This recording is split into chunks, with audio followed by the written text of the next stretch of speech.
Packers fans out here to stay. Cheeseheads green and gold all day. Jordan Love lead us to the bay. Every game we find a way. Green Bay hustle, grind it up. Hit the field, we don't bluff. Touchdown dances, feel the love. Jordan's got that MVP stuff. It's time for all, let's go. Packers bringing that show. It's time for all, you know. Green and gold gonna glow. Lambeau Field, our sacred ground. Feel the vibe, hear the sound. Packers fans so loud and proud. Jordan Love, he's wearing the crown. Lambeau Field, our sacred ground. Feel the vibe, hear the sound. Packers fans so loud and proud. Jordan Love, he's wearing the crown.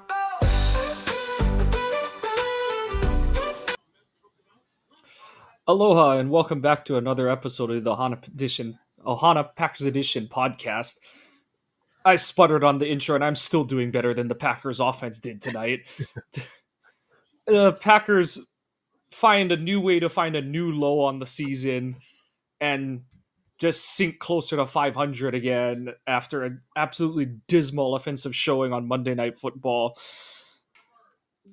We have like a bunch of different ways we can try and beat the dead horse in this episode, and I think that Joe and I are gonna, the game was not entertaining, it wasn't fun, and I think that the two of us are gonna try and entertain ourselves over the next however long we don't put into this episode. But Joe, glad you made it home from work safely, and that was more effort than what the Packers put on offense tonight. And I mean, we'll get into it more in depth when we get into our segments, but I go back to Jordan. I don't think it was too horrible of a game plan. I mean, yeah, there were some boneheaded play calls in that, but Jordan just looked lost out there. And he looked jumpy. And he was quick reading things instead of letting it like develop. And even Aikman, with as many concussions as he's had in his life, was seeing things that Jordan was missing. And it's like, who do you blame on this? I mean, I can understand blaming LeFleur because he's got to prepare his quarterback, but I think a lot of the blame goes into Jordan right now. I think it's LaFleur, and I don't mind that we differ on that. Jordan wasn't good. I'm not gonna try and sugarcoat it or put paint on the pig or anything like that. He had the aborted snap right after the fumble recovery. He blows the 2-minute drive with the fumble on you know. I know some people are saying know when to let the play die, but also Jordan knows that it's that dumb position where it's like he knows he can't take a negative play, but people that are saying, "Oh, just take the sack, Jordan." It's like if he takes the sack there, they're not in field goal range, and Jordan knows that. And I just think I agree. Jordan needs to be better. I'm not good. Like I said, I'm not going to sugarcoat that.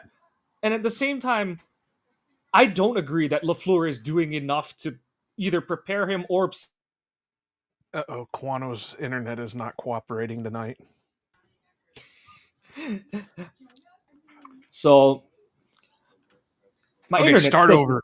My internet still came back faster than the Packers offense came to life this game. It didn't take 58 fucking minutes for my internet, but no. So like I do agree with you. Jordan needs to be better, and I'm not going to come here and tell you that like, oh, what he did was fine and he put on a winning performance or anything like that. It wasn't good enough either. And at the same time, LaFleur is I don't believe LaFleur is doing him any favors out there. People, I'm kind of glad, honestly. Love, I don't want to say he threw LaFleur under the bus, but I'm kind of glad Love went out there in the post game and was like, "That wasn't my call on the fourth down run." On the fourth down run at the end of the game, because some people are gonna say like, "Oh, Jordan has always fallen on the sword. Jordan has always taken gunshots for everyone else on this team." And right or wrong, I'm kind of glad that he's like, hey, I have a spine and I have a soul, and I don't like being the center of blame for everything out there. And A, there are people in the Packers beat, some newer and some very senior, who are peddling hard on the LaFleur doesn't trust his quarterback topic. And Jordan definitely sees that. And I do think Jordan is legitimately a good, nice person kind of thing and stuff. But at some point, everyone cracks, and he does need to play better. He absolutely can and should be playing better. And at the same time, there's a part of me that's glad that he went and said, like, hey, like, that wasn't my call. That was the call I was given, and I ran it kind of thing and stuff. At the same time, you're right. He has to be better.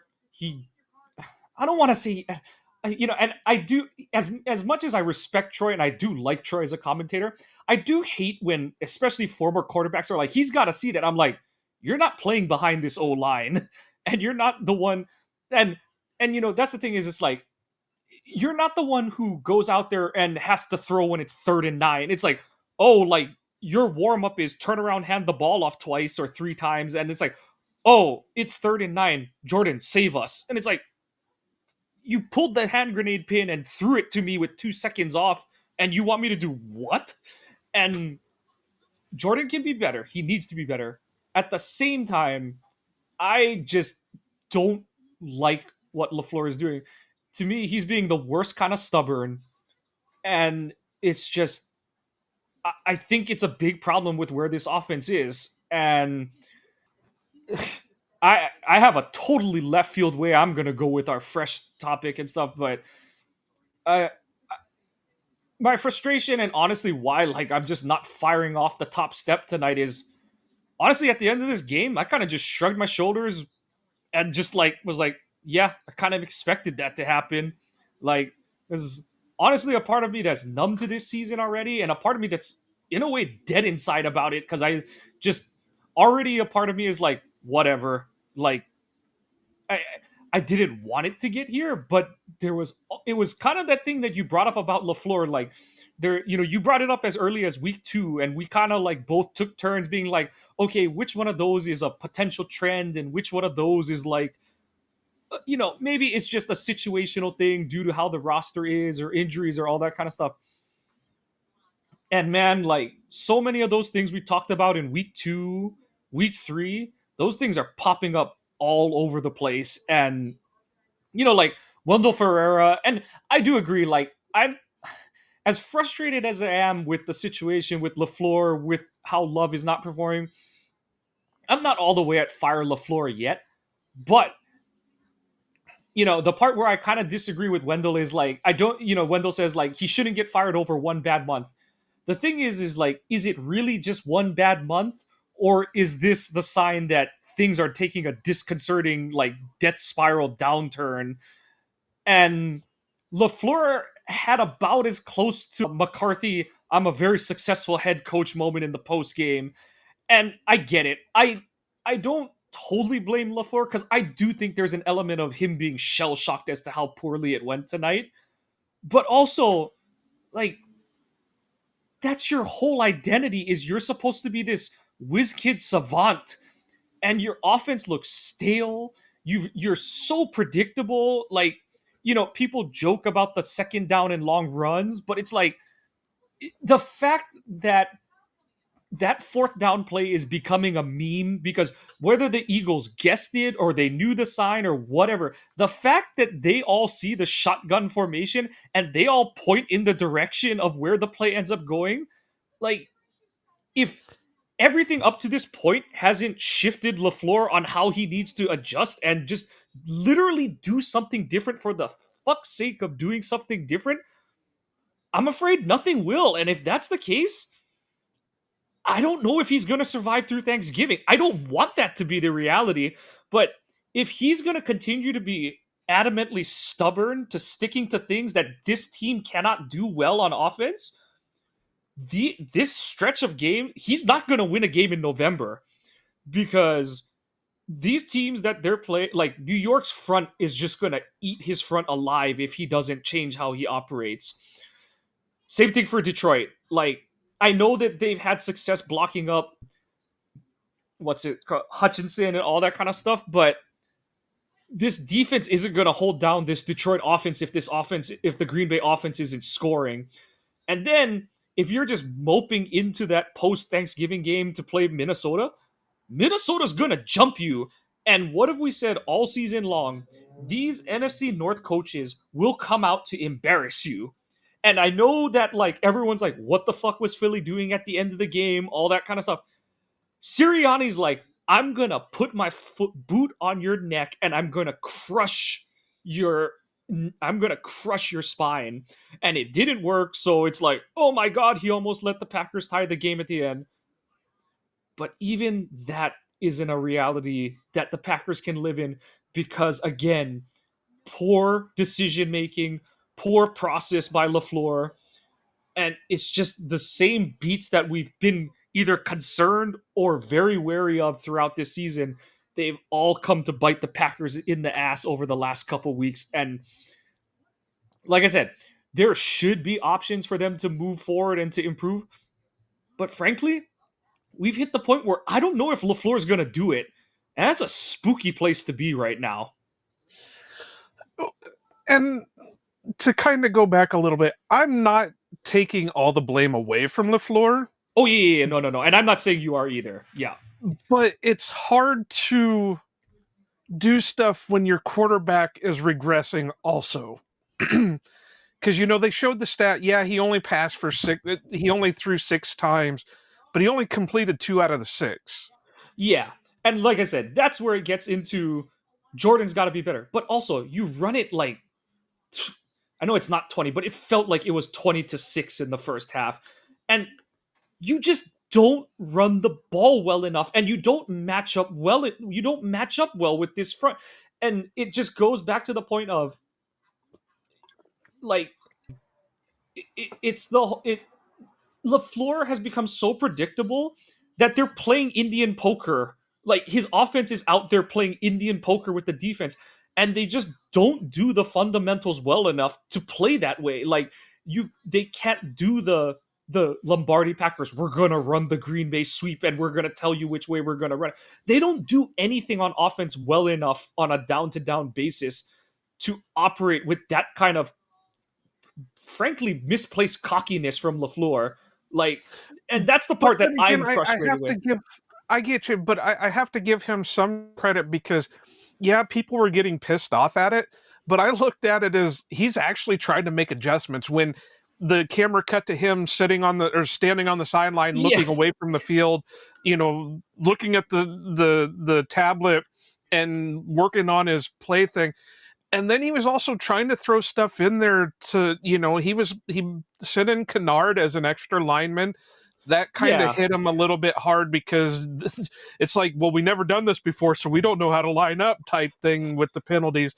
yeah, But that's what I said. I don't so much put this all on LaFleur this game because it looked like he was actively trying, but he was reverting back. And on top of that, like I said, Jordan wasn't sharp. yeah. Jordan looked like he regressed. Why isn't Jordan, one of the things that everybody loved to question when Rodgers was still here when LaFleur took over? Well, are you going to let Rodgers have, Rodgers is known for changing things at the line. Why isn't Jordan doing a little bit more of that? Obviously on the 4th and 1, LaFleur sent in the call. You see the defense fucking doing whatever. Jacobs came out and said that he heard them say that they knew the play call. Why didn't you check into something? Why didn't you? Or like I said, Go, he just needs to like kind of have a fuck you moment and just keep the ball there kind of thing and stuff. Like, yeah, I like I said, no one is fully responsible or culpable, but like the my thing with LaFleur is like, you're right. Like, and it sucks because it's all compounding, but what worries me is he doesn't look for a solution until like it it needs to be halftime because like until halftime he's like I'm just gonna stem the bleeding and I'm gonna revert to my worst traits kind of thing. And honestly, it's kind of a miracle the defense held the Eagles scoreless in the first half. yes, like one of the lone bright spots was Edge Cooper punching that ball out to like stop the Eagles from scoring on their opening drive. That was a definitive bright spot. The defense came to play all game. Yes, they gave up the touchdown drive. Like that was unfortunate, but at some point when you give one side of the ball no margin for error, the other guys, the whole other guys get paid too and all that kind of stuff. And playing defense is hard. Like I don't care what anyone said. And Domovsky had the tweet where all three of the Packers' losses are by 16 points or less, and it's like the first time in like 50 years that that's been the case for. I don't think even just the Packers, for like any team, period, kind of thing. And it's like, what are the? It's like you hold other teams to 17 or less, and you score 20 or more points. One side of the ball is holding up that end of the bargain. The other side has flunked epically on so many cases. And I do agree with you. Like, there's so many layers to the like, where is LaFleur responsible? Because it's like, you're right. He can't go out there and play for the guys. And at the same time, like, have we entered the paradox of, are there too many yes men in the room? Like, that's why I had the tweet earlier today that, like, and everyone, not everyone, but a lot of people were like, why would you want Dable? But I'm like, if you're LaFleur and you're so hell bent on being this run heavy offense, then bring in another person who has that same mindset, and you guys can brainstorm and see how you want to put together a better run game, utilize the pieces you have, whatever. Maybe Dable is the one that says, like, you need an outside voice to be like, we need to shuffle this offensive line. I know it's the middle of the season, but it's not working, and more importantly, it's never going to work the way you have it right now. So like, you have half a season to figure it out, shuffle the deck and go, kind of thing. And my frustration to concern is like, LaFleur just keeps turtling inward and going to, at some point we're going to knock the dam down. We're not even like splitting stones or anything. We're like barely dropping dirt off of it. But at some point we're going to break through, and it's like we're just getting washed further and further downstream, kind of thing and stuff. And like, that side of it, I know we're not really going by our time. I feel like there's We'll get so into our topics here pretty yeah. quick. I just I was honestly trying to figure out how, like, in the time between the game ending and to when we started recording, I struggled to put this into the context of how we usually run our post game shows, because I'm like, we're so close, and we don't do the like let the game breathe for a day kind of thing. Right now, I'm just like, I have no answers for this team, because they should be getting guys back healthy. I don't know when. We just found out Elton Jacobs broke something in his leg. He's done, likely for the season, probably as a Packer for the rest of his career, in all honesty, which is an absolute shame for his career to end that way. People are like, oh, Jaden Reed. I'm like, I don't know if by the time Jaden Reed is healthy, I don't know if it's going to matter. And I know that's like a really pessimistic way to view it, but realistically, again, it goes back to, what is LaFleur going to change? Because, and that's my whole thing, is I totally understand what you're saying with Love hasn't been good enough. Is he regressing, stagnant, whatever? But I'm like, you're not good enough to win games the way you want to, LaFleur. And every week, and that's the thing, is like, you're not even just losing games to good teams by being this stubborn. You have lost 2 games to bad teams in this league by being this stubborn, this unwilling to go for fourth and shorts in plus or near plus territory, choosing the decrepit kicker over and over and over again. And I tweeted this. This is 3 weeks in a row, 2 games where he's lost you the game because you've missed kicks, not attempted kicks, because you don't trust him. And honestly, the Pittsburgh game, if certain things don't play out in that one the way they do, that's 3 games in a row that McManus has severely screwed you in games because he's just not up to the task of kicking. And people that are getting on LaFleur for, oh, you wouldn't let him kick a 50 whatever yarder, but you have him kick a 64 yard. I'm like, by that point, do you have Yeah, any faith Love is gonna, like, it's like, do you have any faith that Love is gonna have time to like run around to throw a 60-yard Hail Mary? I didn't.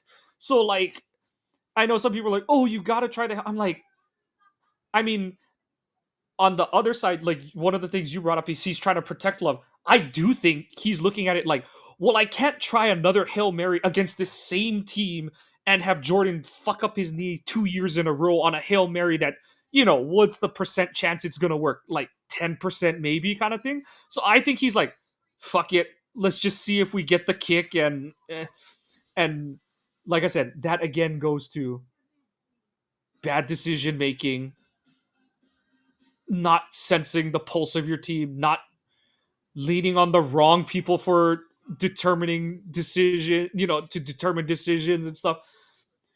And like I said, I don't know like this is, like I said, it's three strikes you're out, and McManus is still here, and he had the comment after the game like, oh, this is the first week that I'm healthy.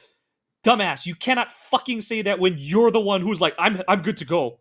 Like, that pissed me off so much when he came, for him to come out and get in front of the media and say, oh, this is the first week that I'm like feeling healthy. Fuck you, bro. Like, fuck you. Like, that is absolute fucking bullshit. For you to get injured coming out of the bye, and then the week of that week that you got injured, you're like, no, I'm good. It's like, fuck you to come out here 5 weeks later because you shit the bed 3 weeks in a row and try to say, oh, this is the first week that I'm feeling healthy. No, get the fuck out of here with that crap. That is absolute horseshit.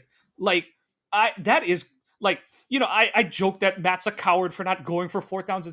That is a guy who knows that he should have been cut 3 weeks ago and is like doing what, I have no clue who he's got pictures of, who he's got dirt on, whatever.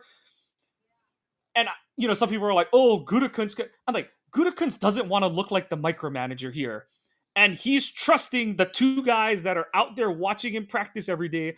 But like, sure, like if I was good, I would have cut his ass. Like, and you notice that the people who got on us for being like, "Why are you active?" or "Why aren't you keeping Haversack active in Pittsburgh?" or "Oh, you're just reading too much into the 61-yard kick." No, the two of us both said we trusted the guy who put kicks down the middle of the fucking goalposts. And now that the old decrepit kicker is like, oh shit, like you know, like that is so fucking chicken shit and cowardly to come out now after for weeks. Basically, he was stabbing LaFleur in the back with his, "Oh, I told Matt I was fine." And LaFleur kind of like laughed it off and did the like, "Oh, I guess I don't talk to kickers" kind of thing and stuff. For you to come out now after Monday night and be like, "Oh yeah, like I'm just healthy." Get the fuck out of here. Go back to Jacksonville, you loser. Like, that's Okay. bullshit. before before you keep going on the rants, let's go ahead and just jump into our segments here and try to steer the show back to. I love this. Steer the show back to I found the something. angle. All right, so I'm gonna hit the button. Mmm, fresh cheese. All right, was there anything that you can call good on that came out of this? Like I said, Edge had the forced fumble.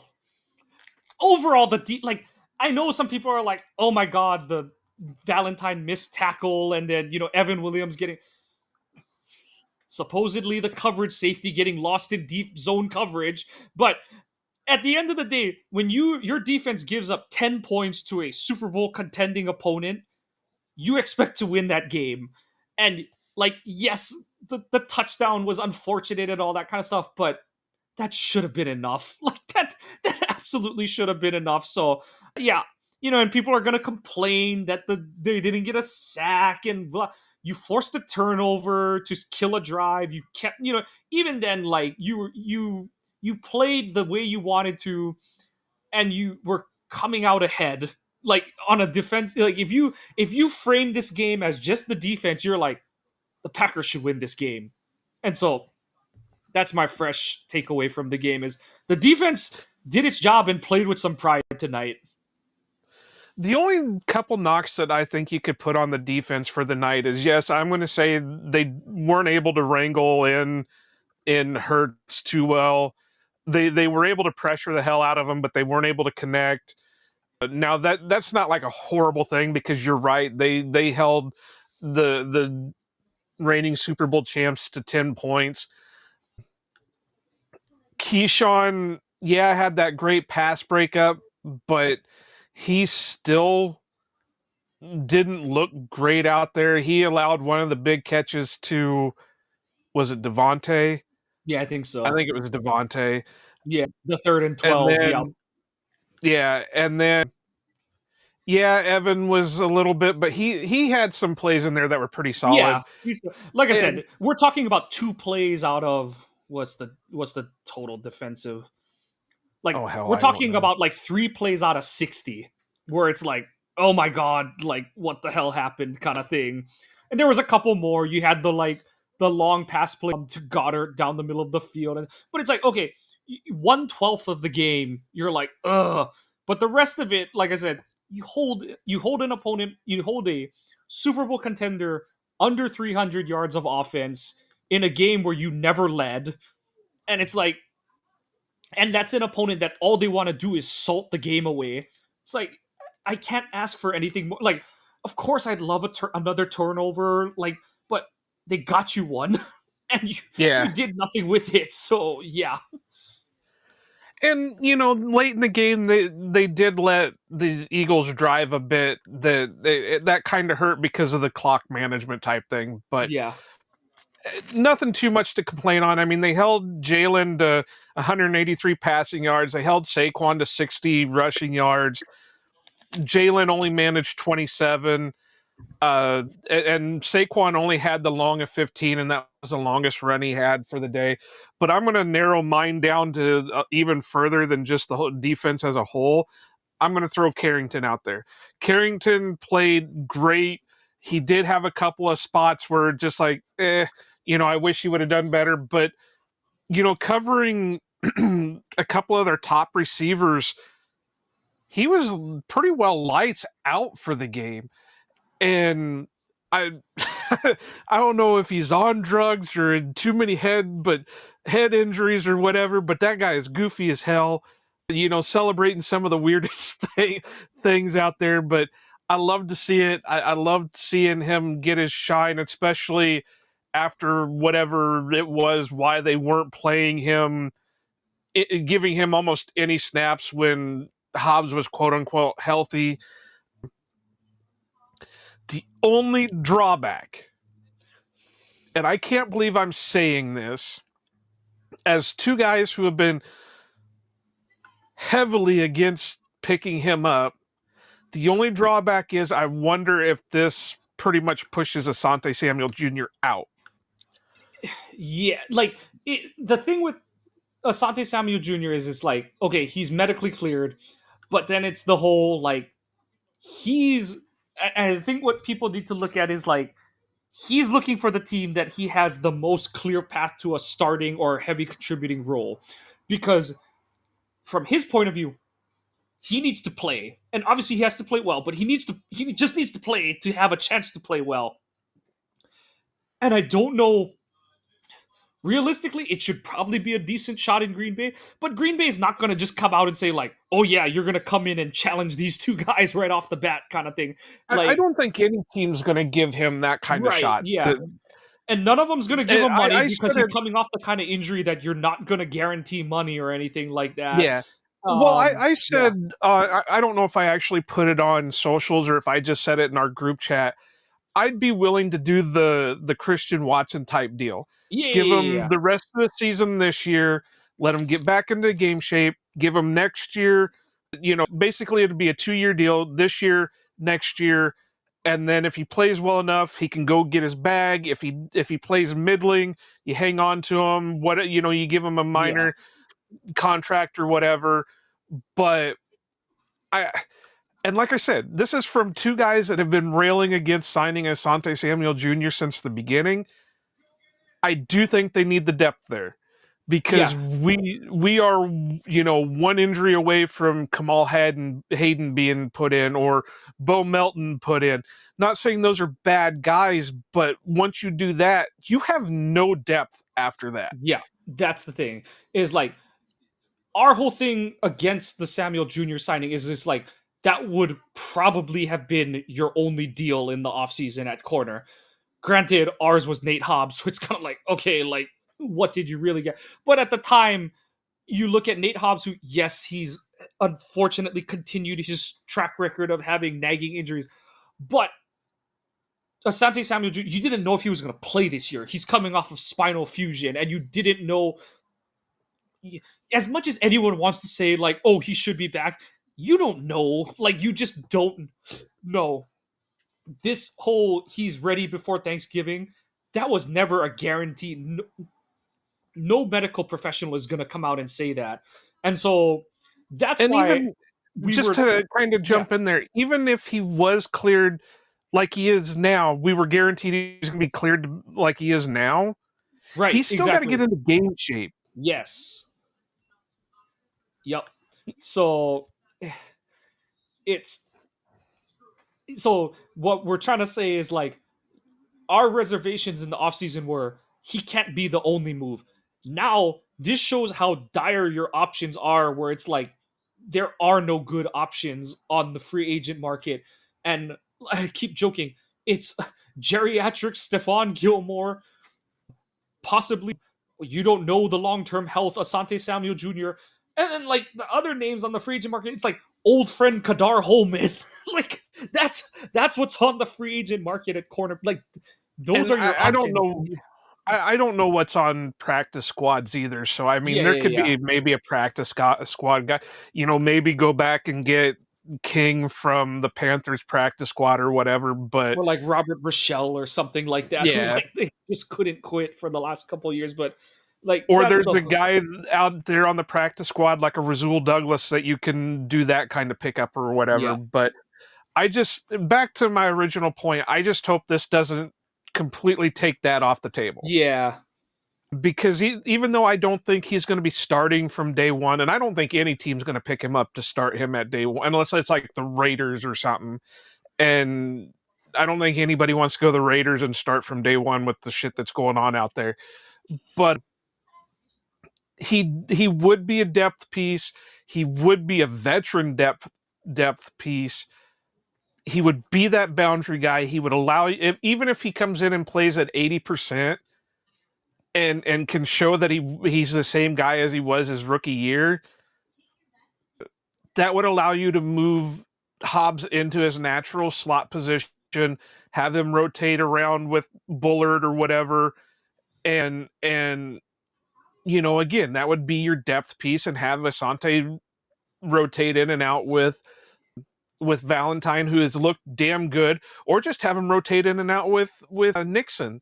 Let Valentine go off in his little island or whatever you want to call it, and have Samuels Jr. switch in and out with uh, Nixon. Because again, I have said this since they've released Jair. I've said this since he made the comment in the I don't know. I think it was in the off season or last season or whatever.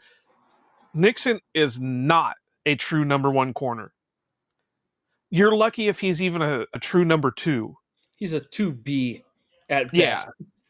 So, but anyway, I narrowed it down to Carrington Valentine. He's been looking great. You know, you you hope this continues with him, but it also goes to show something else that we have talked about, especially last week against the Panthers. When you have a good pass rush, it makes your corners look a lot better. And when you don't play scared off zone, you look a lot better. Yep. And even though, the Packers did come out on the losing end tonight, the corners looked a lot better. The defense looked a lot better. They didn't look scared. I think there was one moment, and it's boggling my mind. Even for some reason, Halfley looked down. It's like, what the fuck's going on out there? Yeah, I think you're talking what I couldn't watch the game because fuck you Disney, but I I, told I you, I saw there was pirate. a. I'm a family man with kids now. Unfortunately, the pirate life is behind me. But oh, Marisol's laughing. But let's see. My there, I did see the one where I forget who tweeted it. I'm sorry that I'm not giving credit, but it wasn't just one person. There were a couple tweets that were the whole Hafley just looked down and was kind of, you can see him mouth, "Where's Parsons?" And Parsons is Yeah, on the that could have been sideline. it too, but it just seemed like he said, like, "What the fuck's going on out there?" Yeah. And that was kind of weird. He would be missing for like good chunks of drives, and that was just really weird. I don't know if it's still his back is bothering him, or I I guess know he he had popped that up with injury with the yeah. chest or whatever. But anyway, you got anything else you want to consider fresh? I mean, there's a low hanging one just because they force fed him, and that's Josh Jacobs again.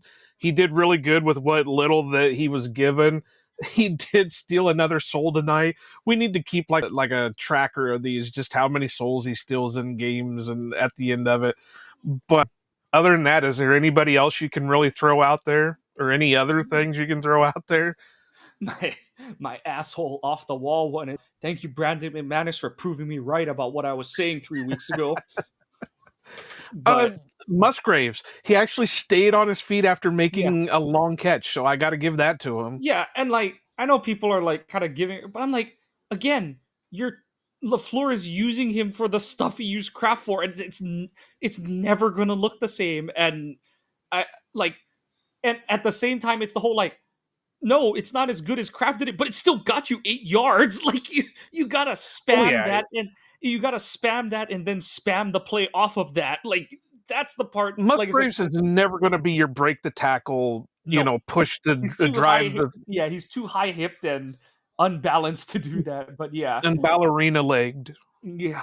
So no, I think I'm done with fresh unless you got any more that are hanging back.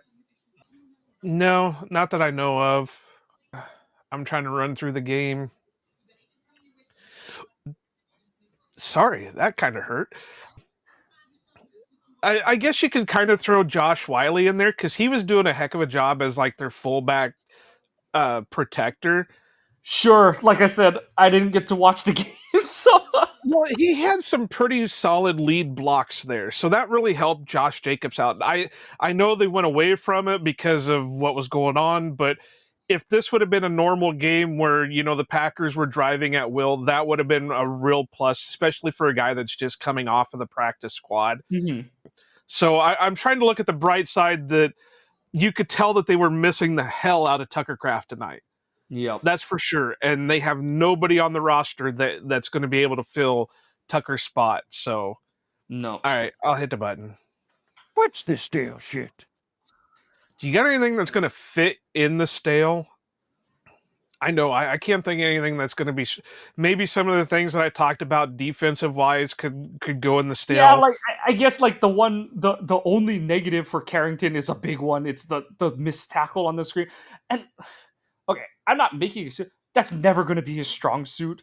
And for all the people that are like, "Oh my god," I'm like, you act like he's the first guy that Saquon did that to. He's not the first. He won't be the last. Like it's not. And on It's top of yeah, that, if your corners are, I know they're defensive players, but you shouldn't expect your corners to make those giant friggin' tackles.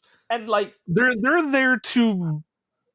They're kind of like a road cone that just tells you, hey, don't go past this cone, yeah, and long enough for the other big guys to come in and make the play.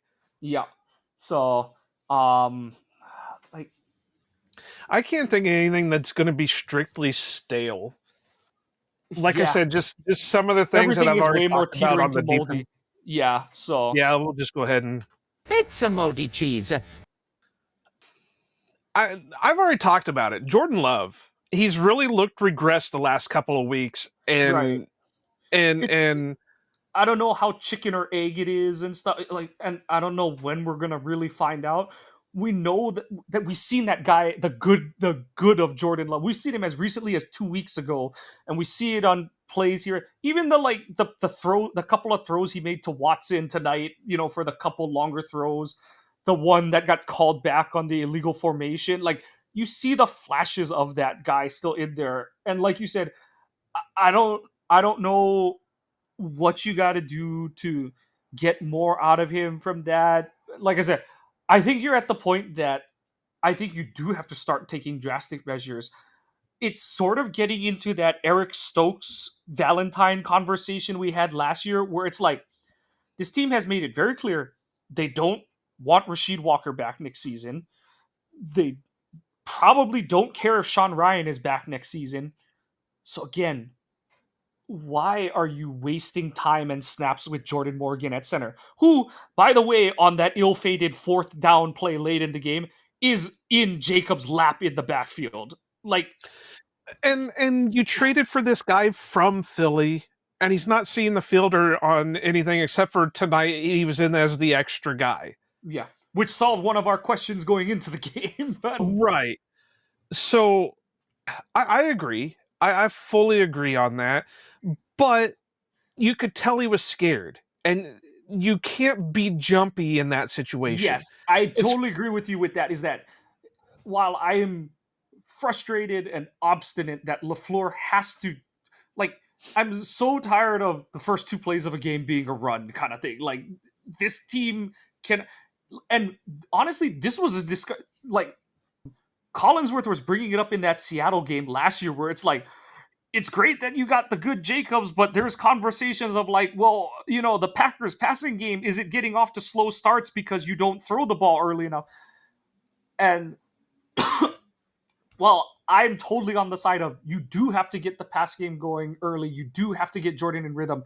I totally agree that like Jordan hadn't really been hit yet, and he was already wild and like a little erratic and stuff like that. And I don't know, like, if he saw stuff in the run game that it's like, oh god, like the interior is already getting taken advantage of and all that kind of.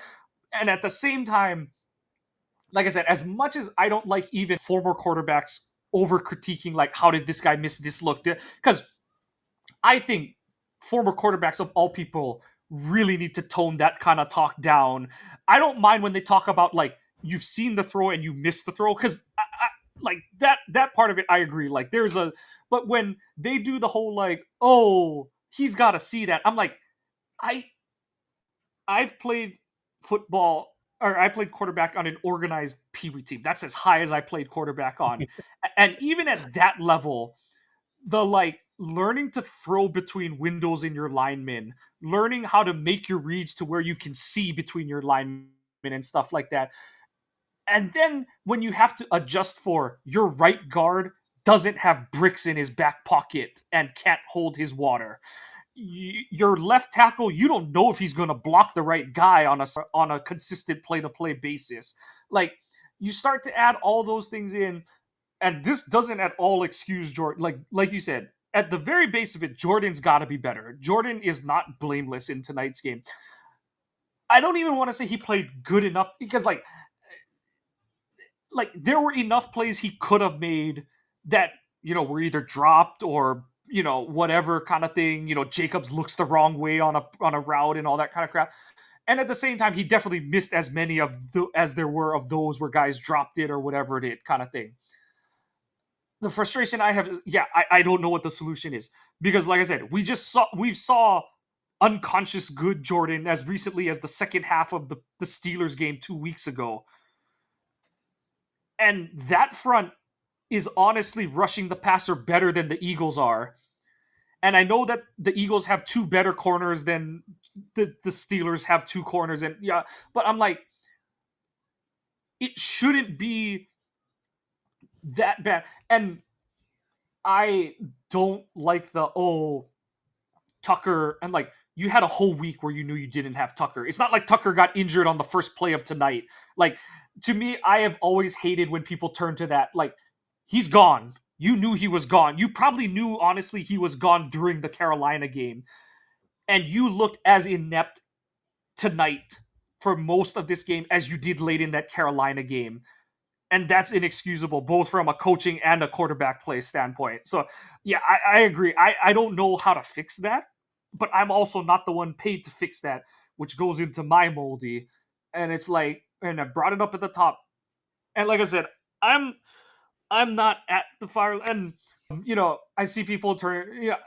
I love Joe Arrigo, and he put out one of those like, okay, like, who do you want and stuff. And we've gone back and forth a little bit, and he goes, and because I put out Halfley is probably like the first option to like get elevated if you were to move on, and then like like a Joe Brady or someone like that, and then I just threw out fuck I don't even remember his name, the offensive coordinator at Oklahoma, and Joe rightfully is like they're not hiring a college OC, and I said, Joe, honestly, that just shows how much I didn't expect to be here at this point, that I'm this far along with being potentially done with LaFleur. Like I said it earlier in this episode, you and I have gone back and forth about, like, okay, there's some repeated problems with how he calls games. Your whole joke with the, does he really think we only have 500 points a season to score?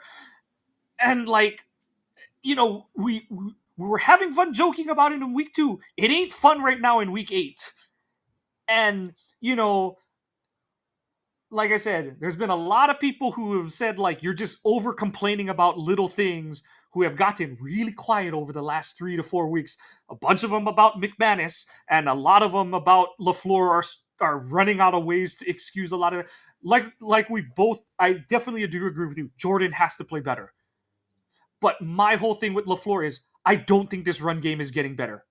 Without doing something drastic like shuffling this O-line around, I don't think this run game is getting better.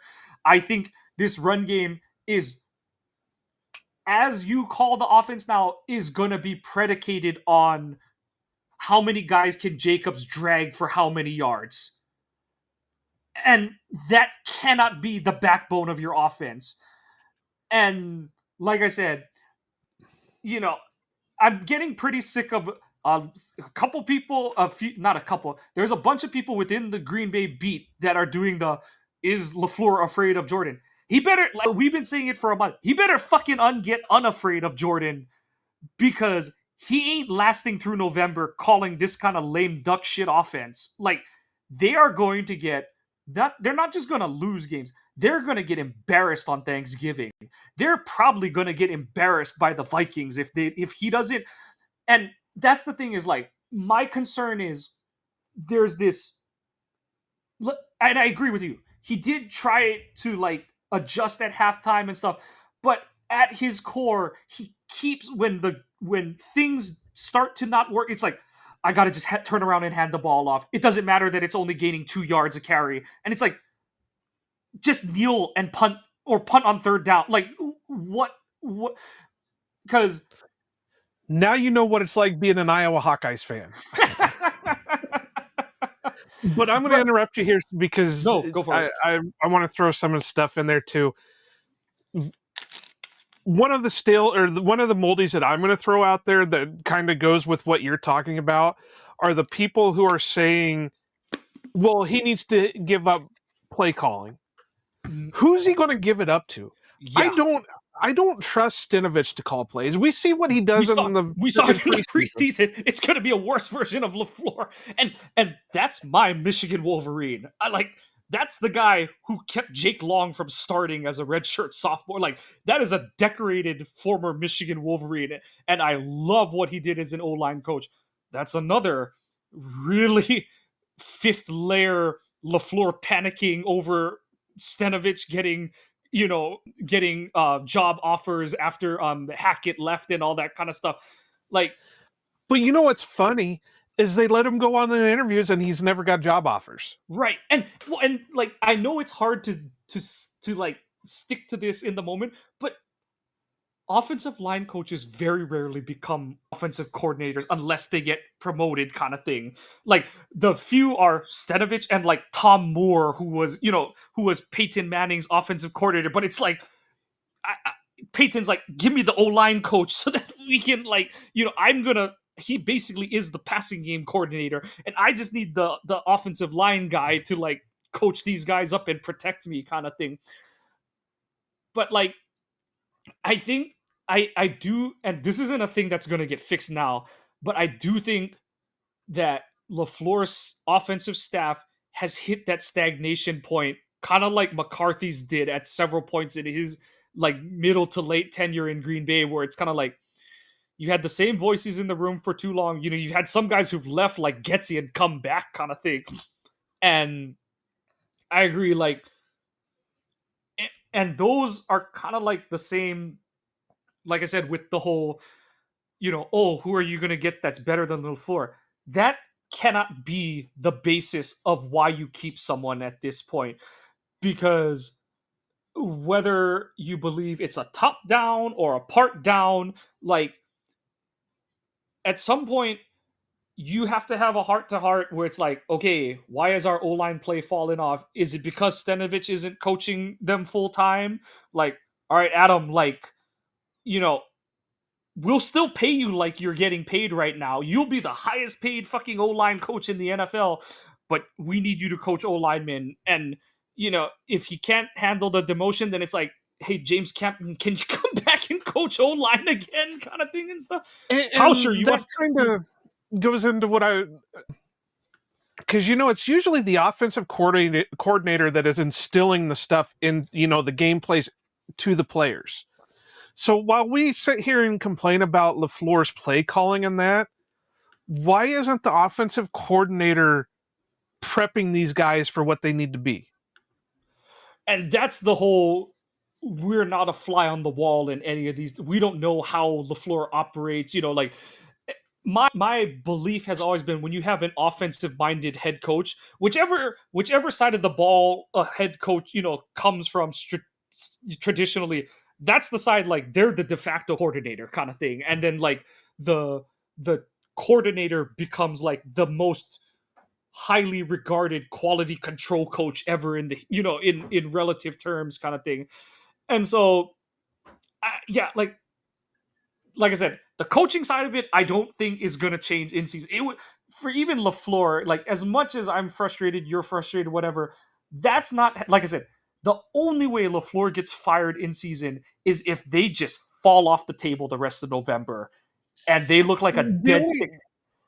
the only thing coaching wise that I could see happening is bringing in somebody, not this person specifically, but do what like they did with Saleh, Yeah, and bring back Nathaniel Hackett as an advisor, or like you said, Dabble as an advisor, or yeah, somebody else that is from the coaching tree, that that they know the system, that they can come in and say, hey, we know this isn't working, so we need to start doing this. right, We know yeah, this isn't working, so we need to work on this. Because I have a feeling that's the whole issue right now, is he's got a bunch of yes men, and they're just saying, yeah, yes, coach, yeah, that right, coach, yeah, you're good.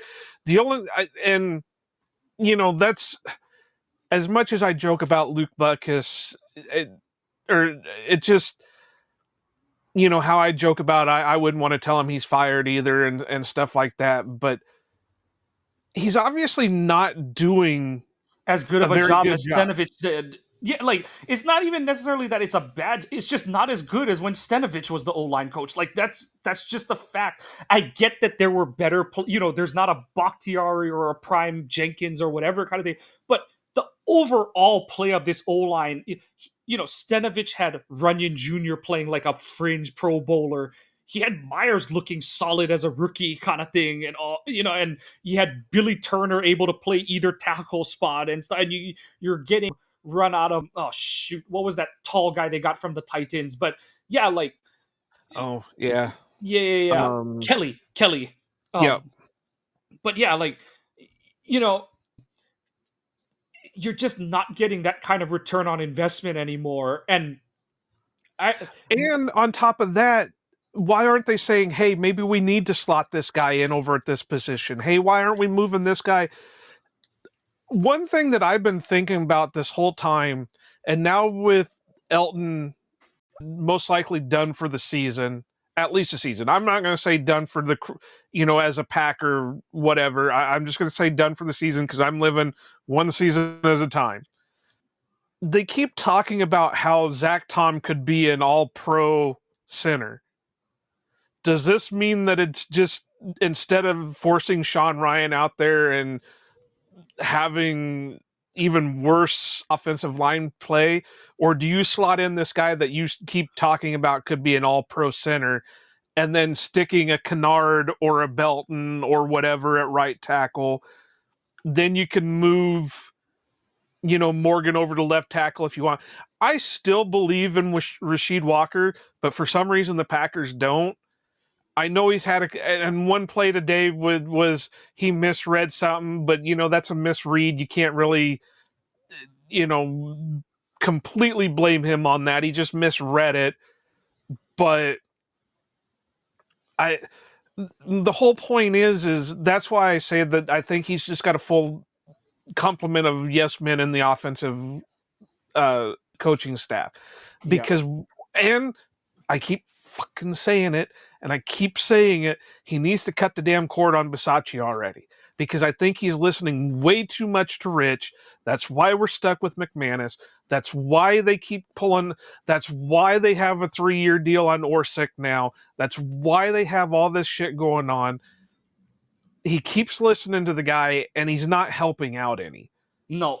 And like I said, that falls on LaFleur. Like that is your guy, and I get it. Like I've gone out either on here or just on Twitter and said like, as much as everyone thinks it's just so easy to move on from coordinator on special teams, like there is a breaking point where it's a small pond and people aren't going to want to work for you because it's like at the first sign of trouble you're like, I am going to be like the fans say and just fire the special teams coordinator. Like you can't have a new one every season kind of thing unless like that guy is somehow getting hired for a better job every season. Like that that's not a tenable thing. And at the same time you're completely right where it's like we can't continue to lean on your expertise if it ain't working out kind of thing. And Quote expertise. and like you hear the stories that they don't necessarily watch film, how much are they repping certain things, that Bisaccia is more of a feel guide, he's like an old school feel and vibes coach than he is like a advanced metrics and statistic. And Well, I tell especially you like what, he can feel and vibe himself in the corner while the rest of them do their actual friggin' job. feel and vibe in the corner, that's Brandon McManus's music. But So I don't know, and I yeah. don't want to keep beating a dead horse on this. So what else Yeah. do you want to kind of bring up, or is that all we really want to Well, do and for that? just for one more, so that's actually in the segment, a hearty fuck you to Brandon McManus for trying to pull that chicken shit interview of how, oh yeah, like okay, wait, you know what, I'm gonna be fair and get as good of a quote on this bullshit as I can. And while he's pulling this up, I want to tell all the listeners that I have been trying to talk Mike into having his own little segment as a sideshow as Mike's Tantrums, where he can just go off on these things and maybe we'll make you guys pay for it because these are some of the funnest things in the world to listen to. Even Marisol, his wife, sits back and laughs at the shit that he says when he gets pissed. But like, oh fuck, of course I can't find the goddamn tweet right now. Fuck, this is pissing me off. But yeah, for him to come out, like I said, he injures himself coming out of the bye because he's old. And what do we hear all that week going into the Cincinnati game? I'm kicking. I'm fine. And he gets mad at LaFleur for saying it was a potentially big issue and potentially long-term injury, and Matt has to laugh it off with the "oh, I guess I don't talk to the kickers" joke. Ha ha ha.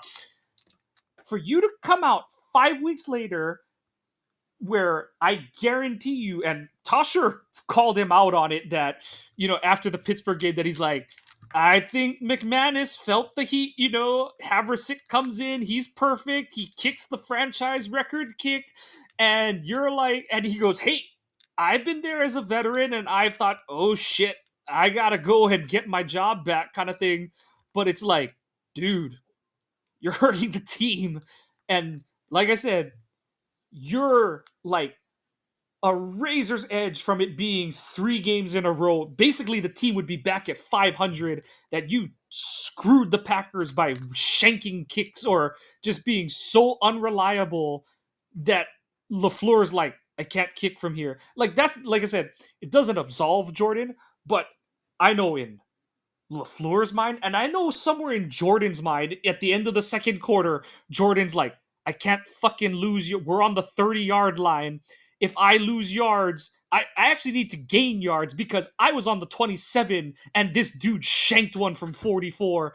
And I think I think Justice Mosqueda retweeted someone else's where he said he's 3 for 9 on kicks outside of the red zone.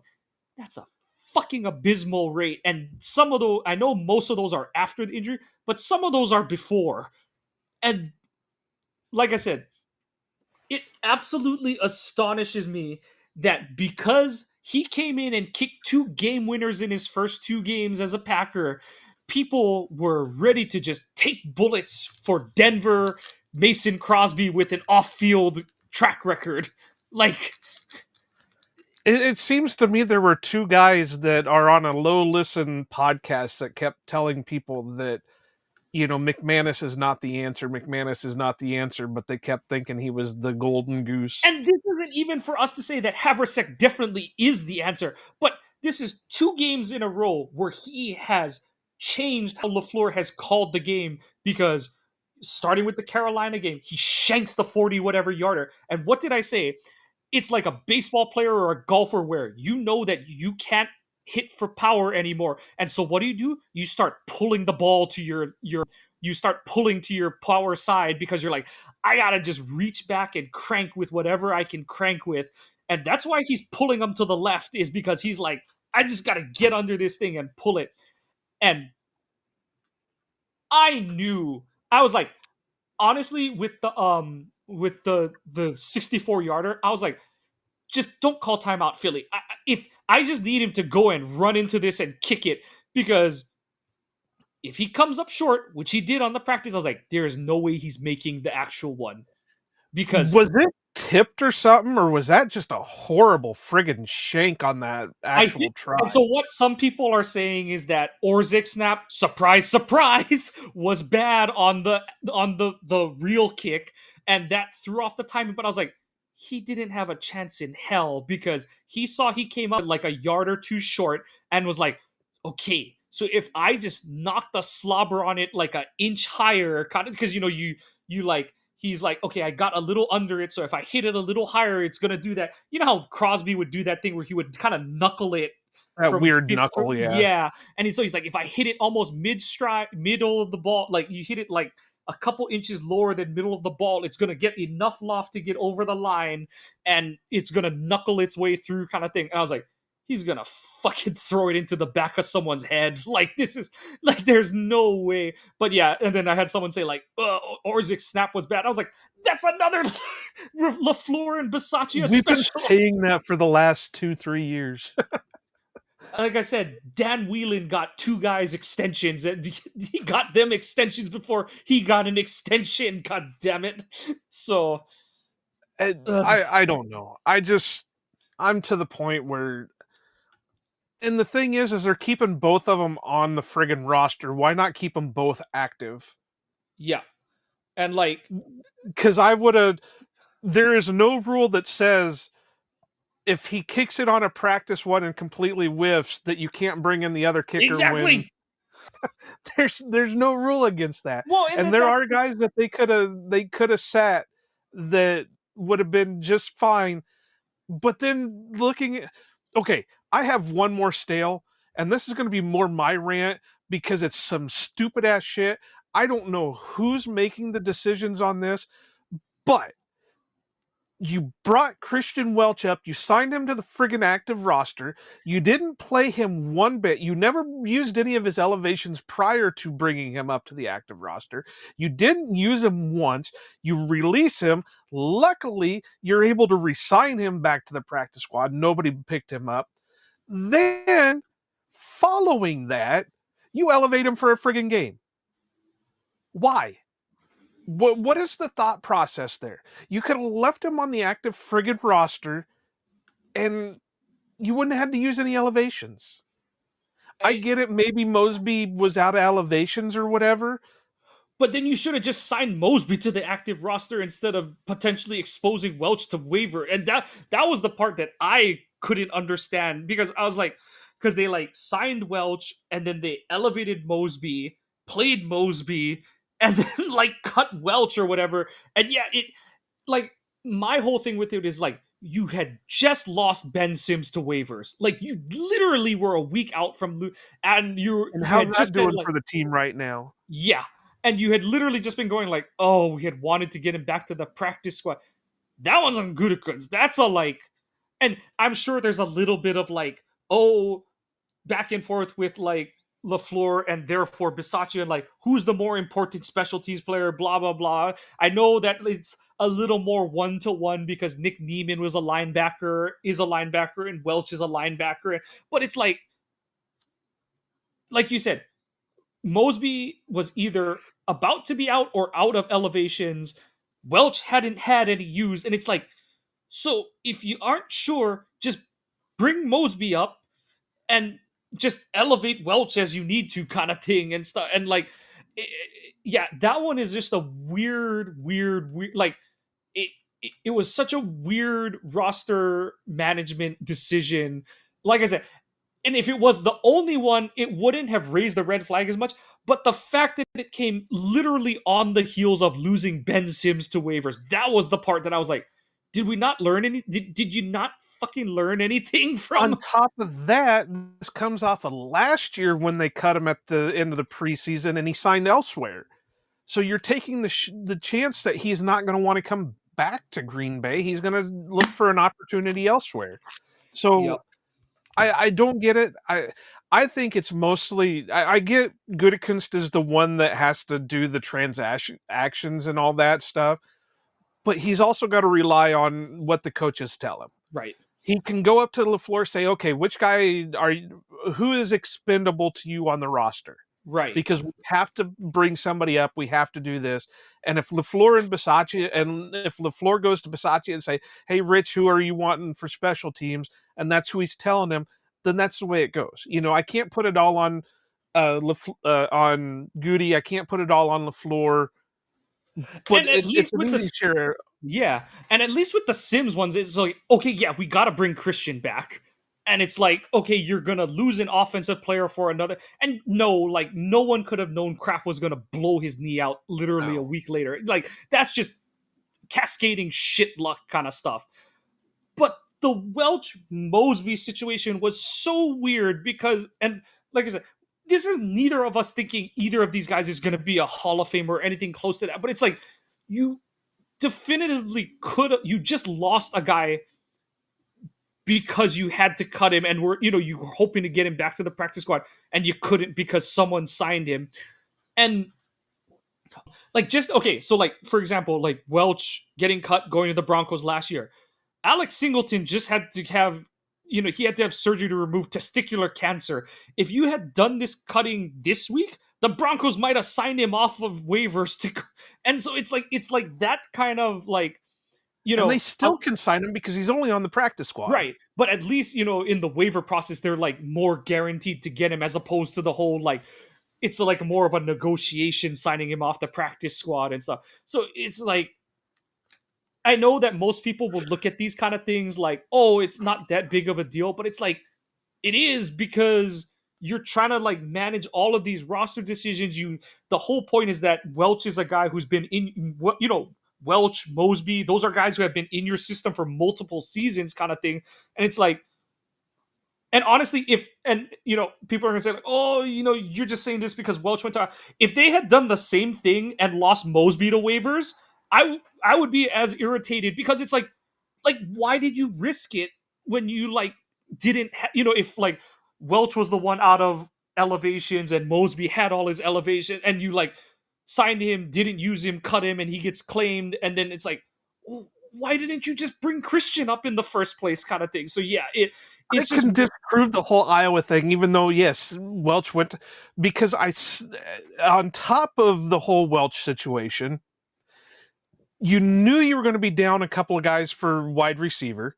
You didn't know that Dobbs was going to end up going out with a chest injury, but you knew you had a guy on that's active that's going to be limited because he's just coming back from a major knee surgery.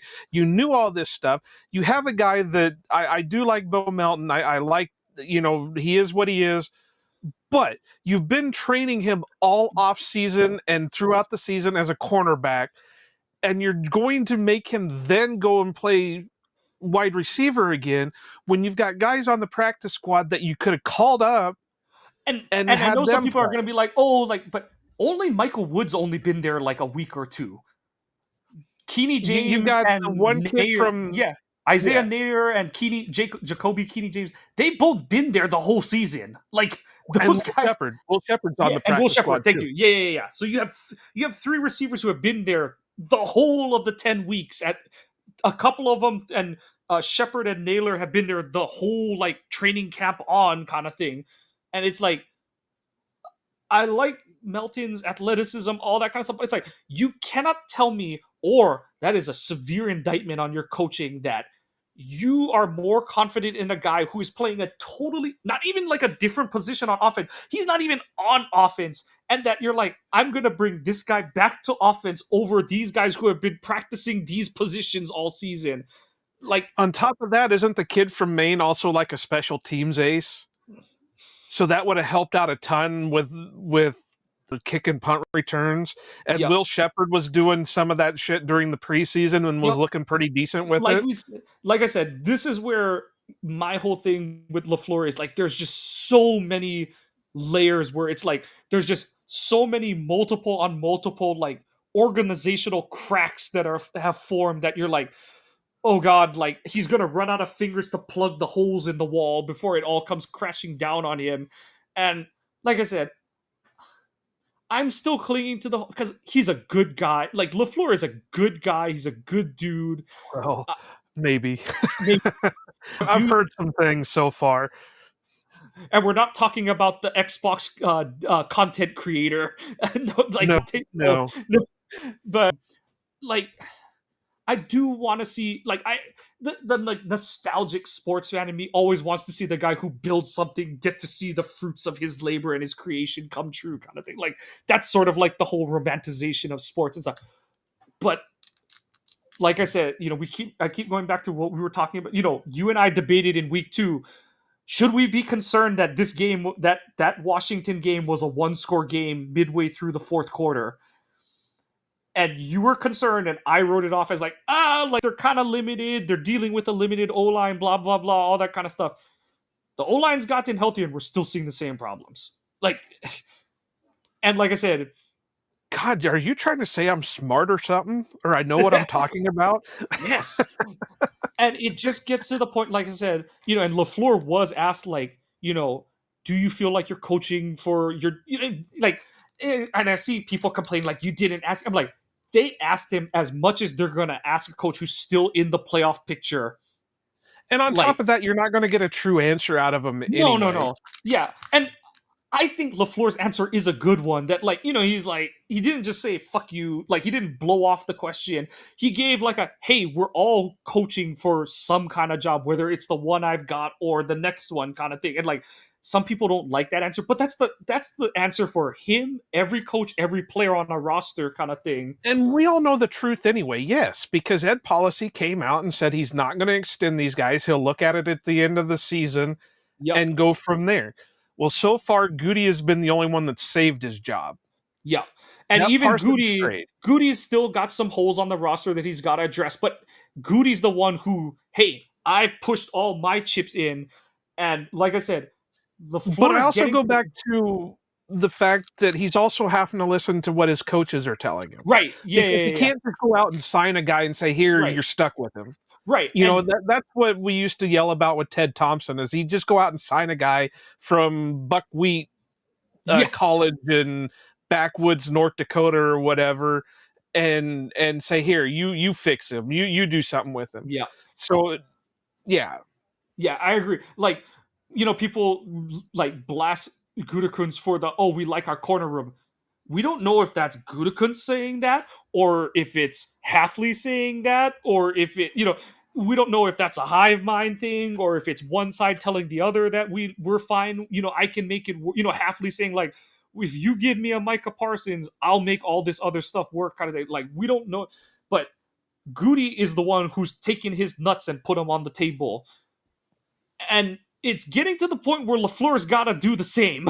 And it's like I said, I'm definitely not all the way there yet on fire him, but he's got to make some wholesale changes to show like I said, my thing is, do you understand what who your team is and what they're good at doing?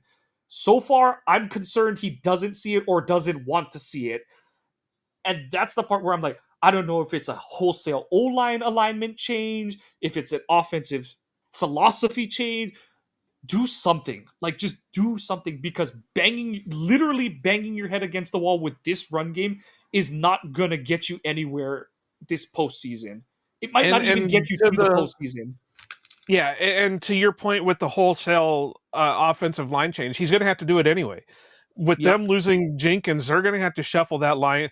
I cannot see Sean Ryan being the starting center going forward. I Yeah. I And mean, I do think he was actually okay at center today. But yeah, like, you cannot just say he played decently in the second half. We're good with it. Like, you've got to like I don't know how they really feel. They just cut Lasita Smith from the practice squad. I don't know how they feel about Monk. I think Monk is a center only, and so it's like you got to, at the very worst, have him and Ryan really duke it out for that starting center spot now. I wouldn't move Tom yet, just because if he were healthy, I would think about it. But I still think, like, he's been dealing with injury all season long, and you've just not had any sort of continuity. So it's like you want to have one certain thing in life.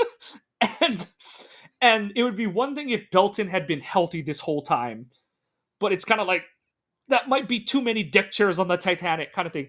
But like I said, the one that I'm looking at is, and you're right, like, Walker has his moments, and at the same time, the way I look at it is it's such a Stokes Valentine situation to me, where it's like, and it's past because the Stokes one, it was like, if Stokes showed any signs that he was going to be the player he was as a rookie, they would have kept him around. They would have found a way to keep him around, but he couldn't, and he's gone.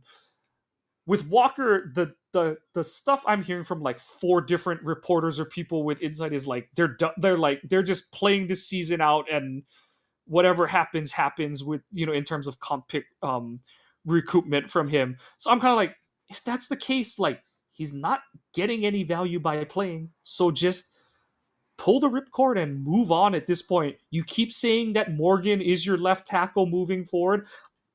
I believe it more than I ever did going into this season, after seeing how he played in the preseason, especially that Colts game where he actually played against some starting players for the Colts. Like, see what it looks like.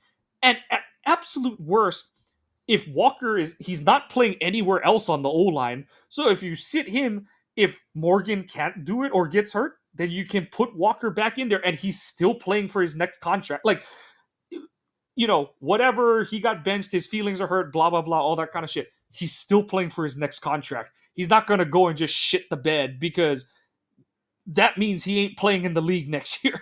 So, like, no matter what, he's got to play the best he can. Like, that's like the golden ticket, so to speak, you have in your back pocket, is like, yeah, you might bench him, whatever, but yeah. So, like I said, I don't know which buttons to press, but that's why there's certain people getting paid millions of dollars to do that. And it's time. Like, it is time, because you're halfway through the season, and I don't know what the identity of this team is, other than being maddeningly inconsistent. I have no idea. And this is where we've kind of cautioned against this at different points of the season. This is where the 23 and 24 season have kind of both gone off the rails a little bit. You get into these situations where they have like a couple losses, a couple dumb games in a row kind of thing, and the tires just seem to fall off the vehicle. And LaFleur, Love, the two of you got to figure it out, and you got to pull us out of this potential nosedive, because for as much as, oh, this league is so up and down this season, you're third in the division right now. And you can say all you want about Chicago being lucky, this and that and whatever. They've been lucky more times than you have at this point this season. So you better fucking figure it out, because you're going to be the one left in the dust if you keep getting stuck in the mud, because everyone else doesn't seem to be having that issue around you. okay, I'm going to bring up two more things, and then we're going to wrap up, because we're going a little bit long, and I still got to get this thing out so people can listen to it. One is, the reffing wasn't as bad tonight. but they still had their moments. The false And I start. know they did the 1-for-1 with the false starts, but then it got a little bit sickening after that. And there were a couple of times that it's like, why didn't you throw the flag for DPI and shit like that? And number 2, can we please stop with these weird ass winning streak type deals? Because every time you guys bring them up, the Packers shit the bread. So this one was the Packers are 7-0 on the anniversary of playing on the sinking of the anniversary of the sinking of the Edmund Fitzgerald. Well, last week it was, or not last week, the week before it was the Pittsburgh thing. Well, they almost blew that one until the second half happened. What was the other one? There was one other one that happened, and it's just like, stop.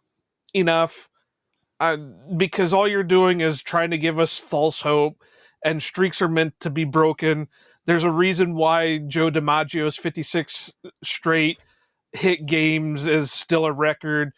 There's a reason why Brett Favre's career starts as consecutive starts as a record. Vicodin. You know, Cal Ripken Jr. same way.